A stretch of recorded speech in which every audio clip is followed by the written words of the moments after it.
राम नाम का पारस भक्त सनातन गोस्वामी का प्रसंग है कि भक्त सनातन गोस्वामी जी एक दिन यमुना स्नान करने जा रहे थे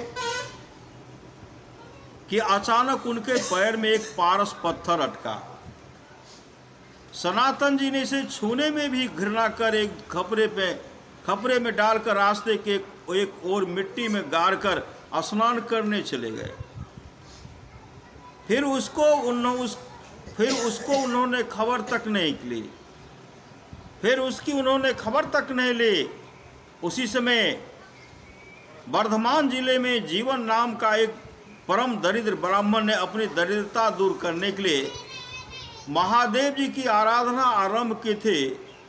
महादेव जी ने प्रसन्न होकर एक रात उन्हें स्वप्न में कहा कि भक्त, वृंदावन में एक सन्यासी के पास पारस पत्थर है, तुम जाकर उनसे वह पत्थर मांग लो, उसे तुम्हारी दरिद्रता दूर हो जाएगी।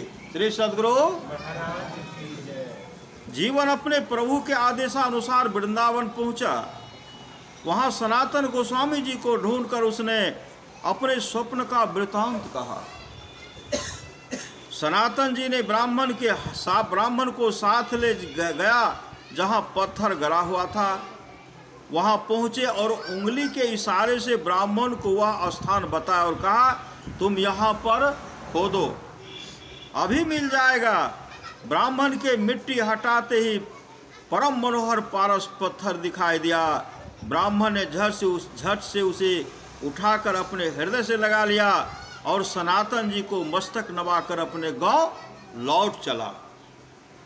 रास्ते में जीवन के चित्त में विचार आया कि मैं जिस वस्तु को पाने के लिए इतना व्याकुल था, उसको सनातन जी ने छूने से भी घृणा की। अवश्य सनातन जी के पास कोई ऐसी विलक्षण वस्तु है जिस कारण उसे इस अमूल पारस पत्थर की भी परवाह नहीं है। वह आधे रास्ते से ही लौट आया और सनातन जी से अपने मन की बात कही। सनातन जी बोले, हाँ है, निश्चित है, किंतु अगर तुम्हें चाहिए तो पहले इस पारस को यमुना में फेंक कर खाओ।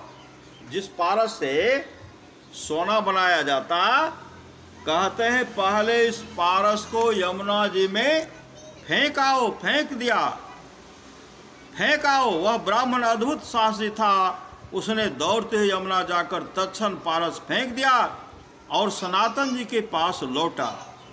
कहते हैं सनातन जी ने हर्षित होकर उसे गले से लगा लिया, उसे बैठाकर नाम दान दिया और अपना शिष्य बना। नामदान जो हम लोग को भजन भेद मिला, वही मंत्र दिया।